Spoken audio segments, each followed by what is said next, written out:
Sa isang maliit na bayan na madalas bahain tuwing tag-ulan, dumating ang isa na namang malakas na bagyo. Maraming bahay ang nalunod sa baha, mga gamit inanod at mga tao'y naiwan na walang makain. Kaya't nagpaabot ng tulong ang lokal na pamahalaan, mga truck ng relief goods na puno ng bigas, delata at instant noodles. Para sa mga nasalanta raw ito. Pagdating ng mga kahon, abala ang mga taga-barangay sa pagbubuhat. Pero may ilang napansin ang mga residente. Imbes na dumiretso ang lahat sa evacuation center, may mga kahon na tila naililihis sa ibang direksyon. Isang truck na puno ng noodles at bigas, hindi na bumalik. Kinabukasan, nagpunta si Mang Ruel, isa sa mga pinakaapektado ng baha, sa tindahan ng kilalang kamag-anak ng isang opisyal sa barangay. At doon, halos bumagsak ang panga niya. Nandoon ang eksaktong relief goods na dapat sana'y libre, nakapila sa istante at may presyo na. Isang sako ng bigas na galing sa donasyon, ibinebenta ng doble pa sa karaniwang halaga. Ang mga instant noodles na para sa gutom na evacuees, nakabalot pa sa kahon ng relief goods for distribution only, pero nakalista na sa presyo ng tindahan. Hindi ba't para ito sa atin? Bakit binabayaran pa? Reklamo ni Mang Ruel. Yan ang utos. Kung gusto mo, bumili ka. Kung ayaw, wag.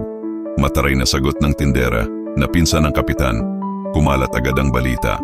Ang mga tao na inaasahang mabibigyan ng pantawid gutom, napilitang bumili ng sarili nilang ayuda.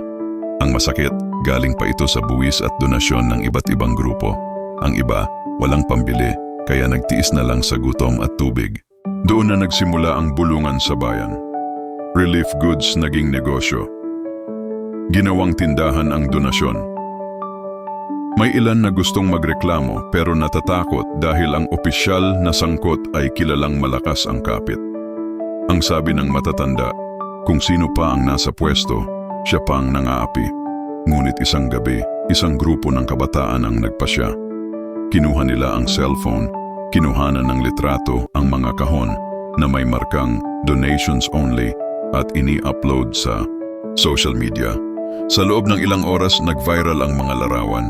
Libu-libong reaksyon at galit na komento ang bumuhos. May mga nagtanong, bakit ginagamit pa ang sakuna para kumita? May iba namang nagpatunay, tama yan, dito rin sa amin hindi dumating ang relief. Kinabukasan, nagdatingan ng media.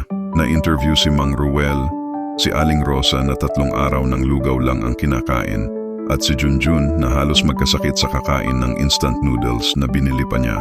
Lalong uminit ang usapan, napilitan ang lokal na pamahalaan na maglabas ng pahayag.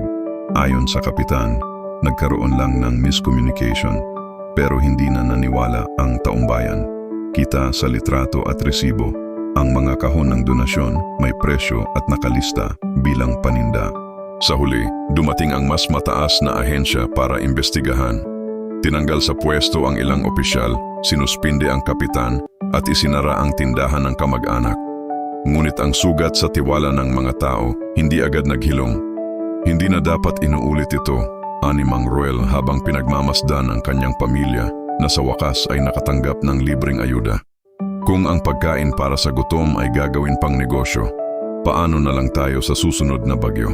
At mula noon, naging kwento ito ng bayan. Ang kwento ng relief goods na naging negosyo at ng taumbayang natutong manindigan laban sa kasakiman ng ilan.